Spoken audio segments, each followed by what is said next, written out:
Olá, meu amigo, minha amiga, meu irmão, minha irmã, todos bem? Tudo certinho? Bom, vamos dar continuidade então, né, esta série de vídeos, onde eu estou colocando a minha maneira de interpretar, a minha maneira de ver, o meu prisma sobre o estudo bíblico adventista, que é dado a todo aquele que é candidato ao batismo para ser inserido à denominação adventista. Lembrando que em nenhum momento é para tirar a sua fé no teu pastor, na tua denominação, no teu ancião, no teu professor de escola sabatina, naquele que está ministrando o estudo bíblico e muito menos no estudo bíblico adventista, certo? É somente uma maneira que talvez nunca ninguém dentro da denominação adventista vai lhe apresentar os estudos, tá certo? Então, hoje nós vamos ver sobre a experiência da salvação. E naquele preâmbulo, né, naquele panfleto que é dado ao candidato, que antes é feito o estudo bíblico, existe uma introdução sobre o tema, e diz assim: na sua infinita graça e misericórdia, Deus tornou Cristo, que não conheceu pecado, Deus o tornou pecado por nós, para que nele nós pudéssemos ser tornados justiça de Deus. Guiados pelo Espírito Santo, nós sentimos as nossas necessidades, reconhecemos os nossos pecados e arrependemo-nos das nossas transgressões e exercemos fé em Jesus como Senhor e Cristo como substituto e exemplo. Esta fé que recebe a salvação chega-nos através do poder divino da palavra. Bom, temos que perceber aqui que em estudos anteriores, em vídeos anteriores, que o estudo da palavra, ou a palavra aqui, não é, certo? A Bíblia, você sabe, você já aprendeu que a palavra aqui, se refere ao nosso Salvador, ok? E continuando diz assim, e é dom da graça de Deus. Através de Cristo, nós somos justificados, adotados como filhos e filhas de Deus, e somos libertos do domínio do pecado. Bom, não somos libertos do domínio do pecado, nós somos libertos da consequência do pecado. Mas o pecado ainda nos domina, pois fazemos coisas que não deveríamos fazer. Veja que na Bíblia relata que o apóstolo Paulo diz que aquilo que ele não queria fazer, ele ainda fazia. Continuando. Através do Espírito nós nascemos novamente e somos santificados. O Espírito renova as nossas mentes, escreve a lei de Deus. Entenda-se aqui, né, que lei de Deus como a lei do amor, tá?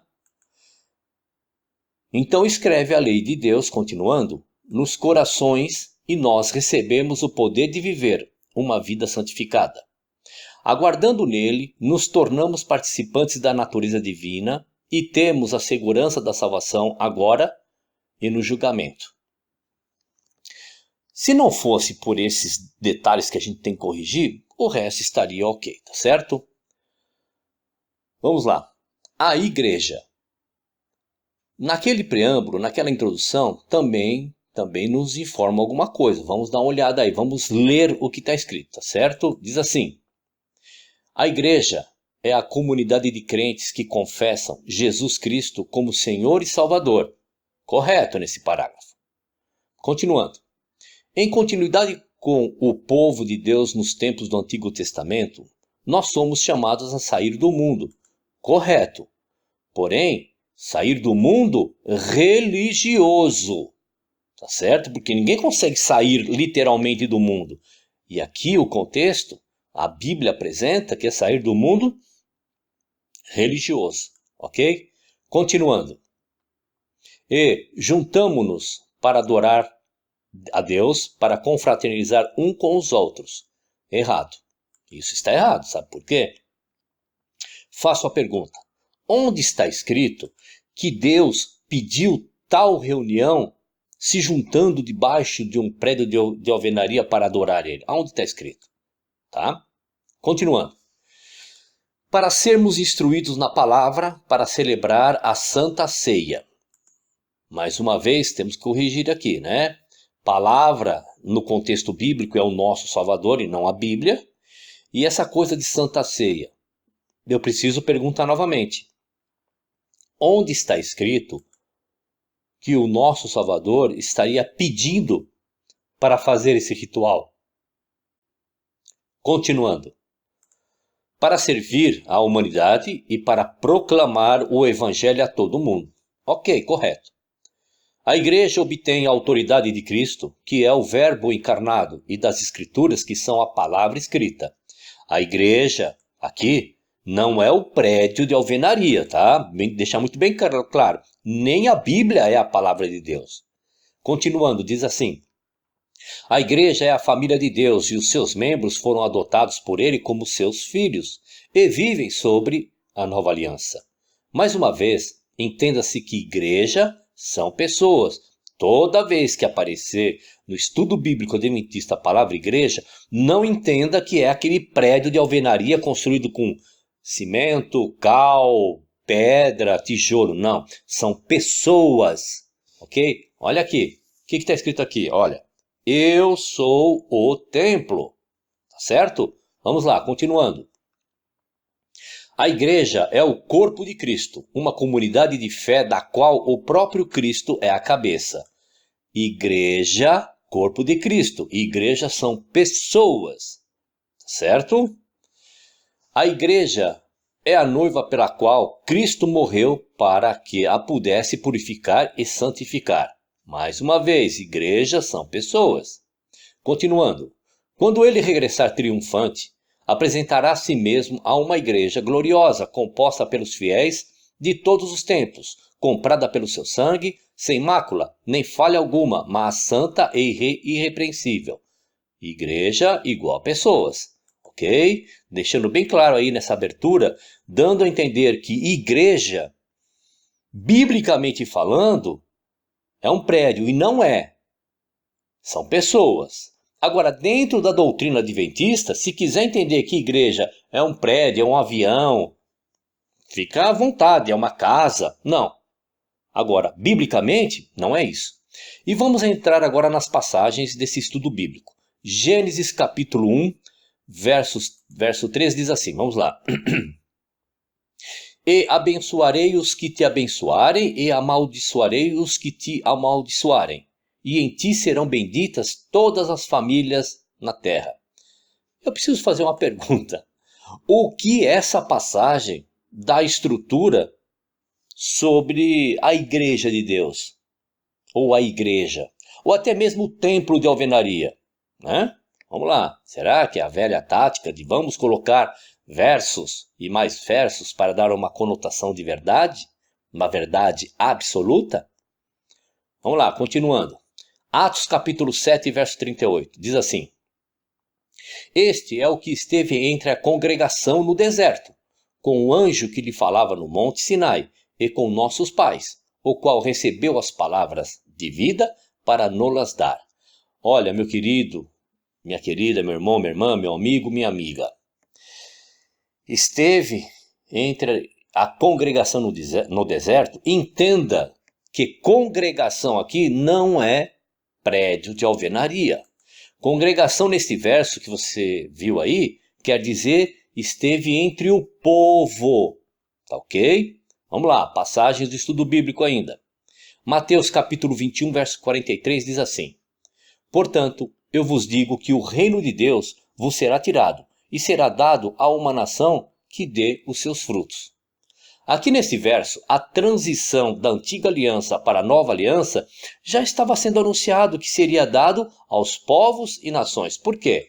Porque o Cristo, ele veio primeiro para os seus o rejeitaram. E então, nesse verso, a transição da antiga aliança exclusivista agora era um período transitório para a nova aliança para todos os povos.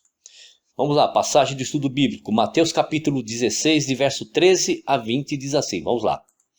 E, chegando Jesus às partes de Cesareia de Filipe, interrogou os seus discípulos, dizendo, quem dizem os homens ser o filho do homem? E eles disseram, uns João Batista, outros Elias e outros Jeremias e um dos profetas. Disse-lhe ele, E vós, quem dizeis que eu sou? E Simão Pedro respondendo disse, Tu és o Cristo, o Filho do Deus vivo. E Jesus respondendo disse-lhe, Bem-aventurado és tu, Simão Barjonas, porque tu não revelou a carne e o sangue, mas meu Pai, que estás nos céus. Pois também eu te digo que tu és Pedro, e sobre esta pedra edificarei a minha igreja, e as portas do inferno não prevalecerão contra ela. E eu te darei as chaves do reino dos céus. E tudo o que ligares na terra será ligado nos céus, e tudo o que desligares na terra será desligado no céu. Então mandou aos seus discípulos que a ninguém dissesse que ele era Jesus o Cristo. Meu querido e minha querida, meu irmão, minha irmã, aqui essa passagem está dizendo o seguinte, ó. O nosso Salvador não está dizendo o seguinte, olha, sobre essa pedra eu edificarei a minha igreja. Ele está dizendo o seguinte, sobre esta pedra edificarei a minha igreja, sobre ele vai estar edificada a igreja, tá certo?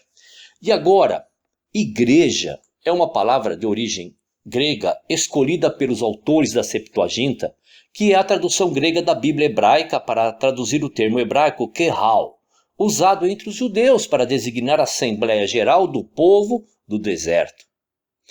A definição de igreja, segundo a Bíblia, é a seguinte, olha, no contexto bíblico, o termo igreja designa reunião de pessoas sem estar necessariamente associado a uma edificação ou uma doutrina específica.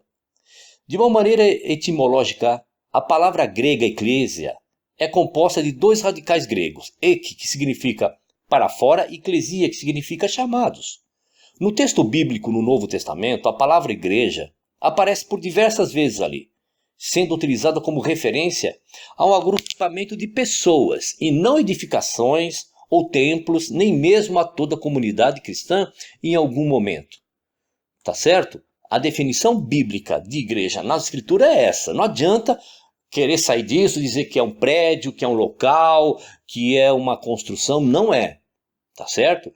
E agora, para nós percebermos algo em paralelo, a definição de igreja, né, no contexto católico é o seguinte, olha, no credo niceno-constantinopolitano é atribuída à igreja as propriedades de una santa católica e apostólica.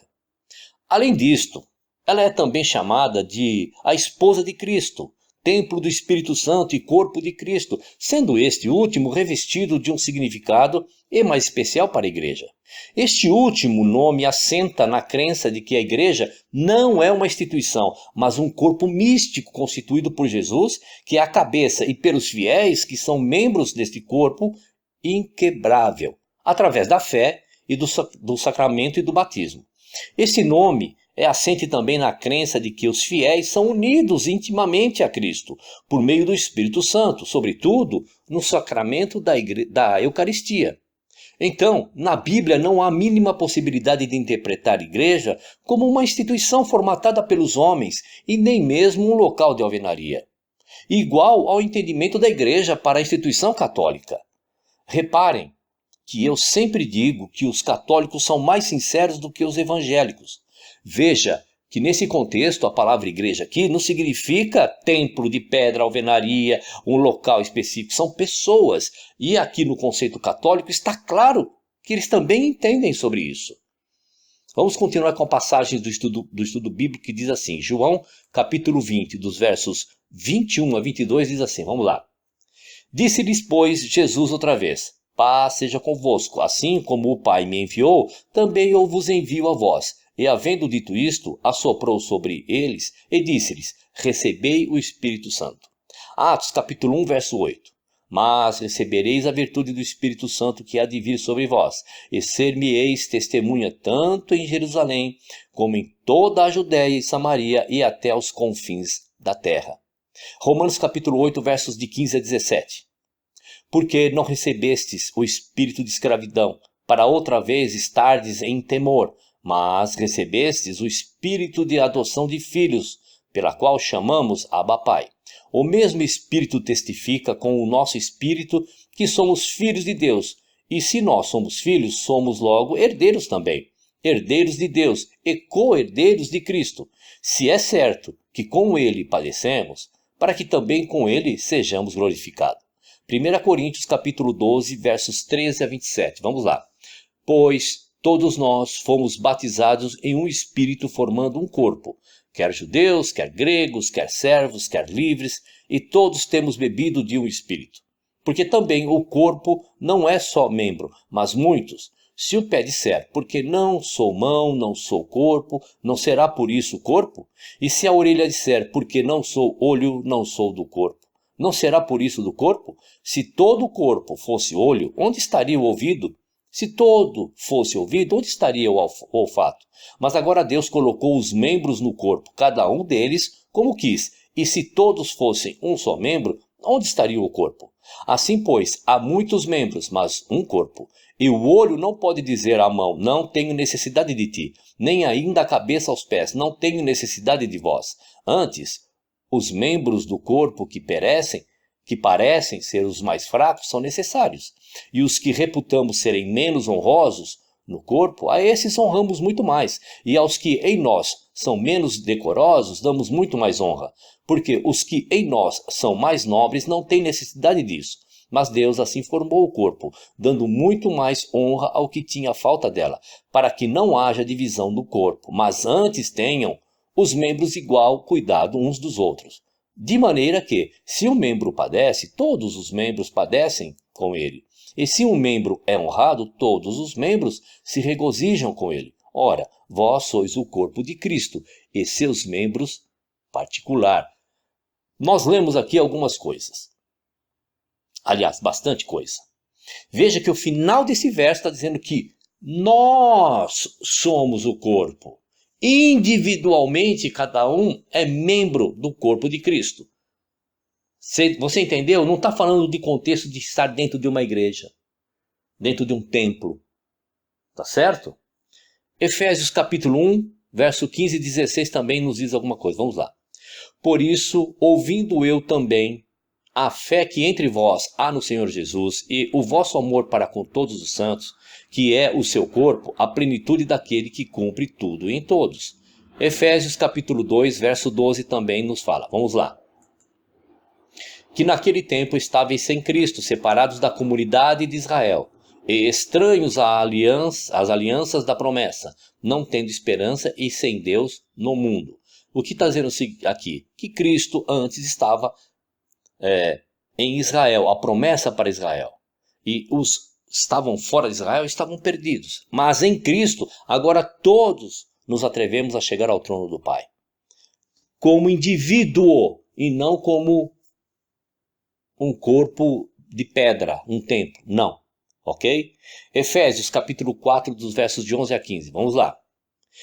E ele mesmo deu uns para apóstolos, e outros para profetas, e outros para evangelistas, e outros para pastores e doutores, querendo o aperfeiçoamento dos santos, para a obra do ministério, para a edificação do corpo de Cristo, até que todos cheguemos à unidade da fé, e ao conhecimento do Filho de Deus, a homem perfeito, à medida da estatura completa de Cristo, para que não sejamos mais meninos inconstantes, levados em roda por todo o vento de doutrina, pelo engano dos homens que com astúcia enganam fraudulosamente. Antes, seguindo a verdade em amor, cresçamos em tudo naquele que é a cabeça, Cristo. Bom, depois de ler todas essas passagens, eu vou perguntar para vocês. Não sendo a minha observação que eu fiz para vocês nas passagens, eu pergunto, de resto, que suporte dá esse monte de versos para afirmar o assunto sobre uma igreja de pedra? Efésios capítulo 3, versos de 8 a 11 e o verso 15. Vamos lá, diz assim. A mim, o mínimo de todos os santos, me foi dada esta graça de anunciar entre os gentios, por meio do evangelho, as riquezas incompreensíveis de Cristo, e demonstrar a todos qual seja a comunhão do mistério, que desde os séculos esteve oculto em Deus, que tudo criou por meio de Jesus Cristo, para que agora, pela igreja, a multiforme sabedoria de Deus seja conhecida dos principados e potestades nos céus, segundo o eterno propósito que fez em Cristo Jesus, nosso Senhor, do qual toda a família nos céus e na terra toma o nome. Bom, lembrando, nesse verso que igreja nada mais é que pessoas e não prédio de alvenaria. Que fique claro para você, estudante das doutrinas adventistas, aí você que é um candidato à salvação que está tendo estudo bíblico. Quando você chegar na parte igreja, não se deixe enganar. A palavra igreja aqui se refere a pessoas. Comunhão de pessoas ou individualmente. Olha, mais uma vez o que Paulo diz. Eu sou o templo. E nessas passagens diz assim, vocês não sabem que vocês são o templo do Espírito Santo do Pai? Tá certo?